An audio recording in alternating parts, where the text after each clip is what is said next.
안녕하세요. 오늘 저희가 좀 깊이 들여다볼 자료는요.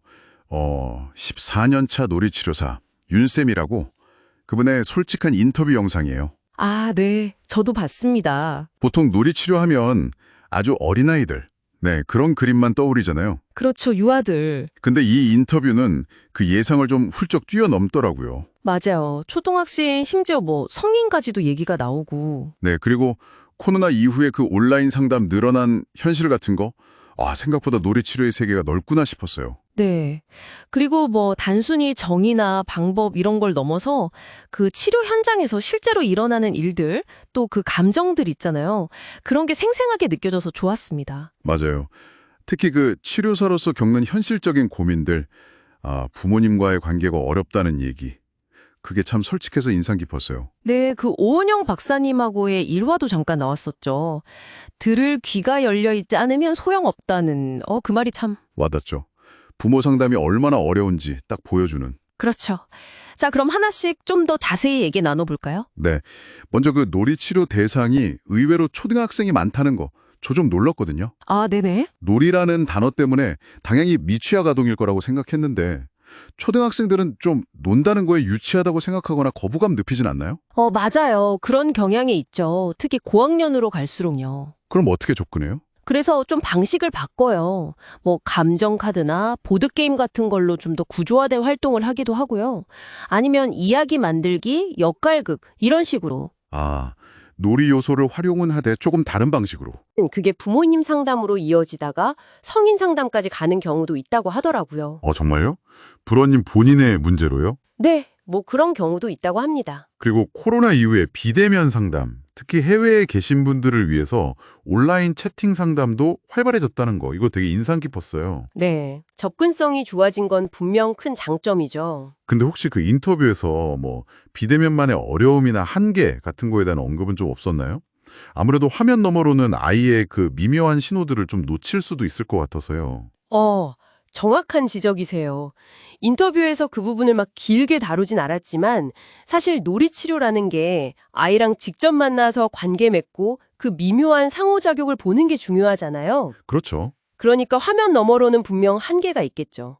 그럼에도 불구하고 이제 시공간 제약 없이 도움을 줄 수 있다는 점 때문에 특히 해외 거주자들한테는 이게 중요한 대안이 되고 있다고 해요. 기술 발전이 가져온 변화라고 봐야겠죠. 결국 근데 아이가 진짜 변하려면 치료실 안에서만 되는 건 아닐 텐데요.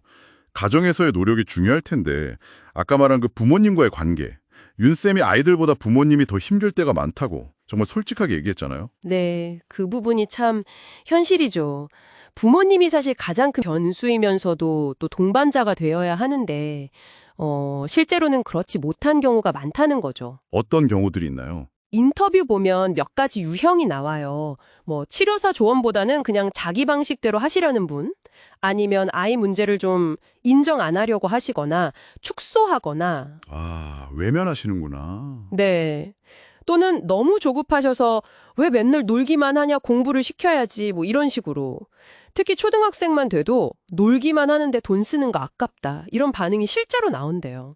현실적이네요. 그 앞서 잠깐 얘기했던 오은영 박사님 일화처럼 결국 부모님이 들을 준비가 안 되어 있으면 아무리 좋은 조언도 효과가 없다는 거네요? 네, 맞아요. 이게 단순히 협조를 안 한다, 이 문제를 넘어서 어쩌면 부모님 자신의 어떤 해결되지 않은 감정이나 불안 같은 게 아이 문제에 투영되면서 치료를 더 어렵게 만드는 걸 수도 있고요. 그럴 수 있겠네요. 그래서 윤쌤 경험을 보면 놀이치료의 성공 여부가 아이 문제만큼이나 부모님의 수용 능력, 또 변화 의지에 정말 많이 달려있다는 걸 보여줘요. 치료사한테 그냥 다 맡겨버리려고 하거나 변화 자체를 두려워하실 때 그 간극을 좁히고 부모님을 진짜 파트너로 만드는 거, 그게 치료사의 정말 큰 숙제고 어려운 과제인 거죠. 부모님과의 관계는 특히 청소년기로 가면 더 복잡해지잖아요. 윤쌤이 과거 청소년 상담 경험 얘기도 했는데 그때 애들 가장 큰 고민은 역시 공부, 친구 관계 이거였다고 하죠. 네. 그런데 그 뿌리를 파고들면 결국엔 부모님과의 소통 문제, 이게 자리 잡고 있는 경우가 많았다고요. 그중에서도 특히 좀 충격적인 사례가 있었어요. 그 텔레그램? 네. 가정에서 외롭고 무관심 속에서 텔레그램 같은 걸로 성인 남성들하고 부적절한 관계, 심지어 뭐 성매매 비슷한 상황까지 가는 여학생들 이야기. 네. 겉으로는 정말 평범한 아이들이었다는 게 더 충격이었어요. 맞아요. 집에서 못 받는 애정을 그저 밥 먹었니? 학교 다녀왔니? 이런 아주 기본적인 관심 표현에 마음이 쉽게 흔들려서 위험에 빠진다는 거잖아요. 진짜 안타깝더라고요. 네. 문제 행동의 근본 원인이 결국은 가정 내 소통 부재, 그리고 깊은 애정 결핍인 경우가 많다는 걸 다시 생각하게 되죠. 이런 경험들이 윤쌤 개인에게도 분명 영향을 미쳤을 것 같아요. 그렇죠. 본인도 그렇게 얘기하더라고요. 어릴 때 장난감이 좀 부족했던 경험이 어쩌면 놀이에 대한 갈망으로 이어져서 놀이치료사를 선택하게 된 무의식적인 동기가 아닐까 하고요. 아, 흥미롭네요. 그리고 또 어머니와의 관계가 너무 밀착됐던 걸 돌아보면서 아, 건강한 경계 설정이 중요하구나 이런 걸 깨달았다고도 하고요. 이런 개인적인 어떤 결핍이나 상처에 대한 성찰이 오히려 다른 사람을 깊이 이해하고 돕는 힘이 된 거죠. 어머니 투병 과정을 블로그에 기록하고 또 살고 싶어서 퇴사했다 이런 불원칙을처럼 워킹맘으로서의 힘듦을 솔직하게 나누는 모습도 참 인상적이었어요. 네, 자신의 경험을 그렇게 나누면서 다른 사람들이랑 연결되고 공감을 얻는 과정 자체가 또 다른 치유이자 성장이 되는 것 같아요. 맞아요.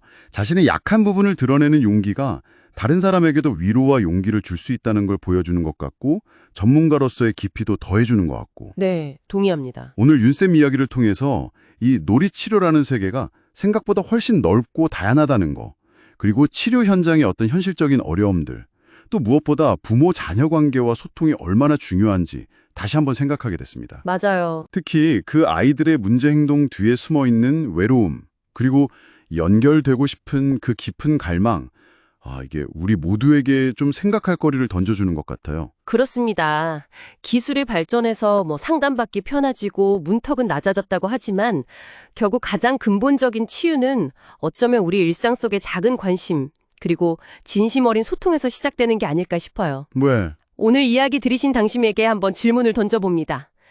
혹시 아이의 어떤 문제나 어려움 앞에서 왜 그랬을까 하고 원인부터 따져묻기보다 그 행동 뒤에 숨겨진 아이의 마음을 먼저 끝까지 좀 들어주고 공감해 본 적은 언제인가요? 어쩌면 가장 효과적인 치유는 전문가의 손길 이전에 당신의 따뜻한 관심과 또 판단 없는 경청에서 시작될지도 모릅니다.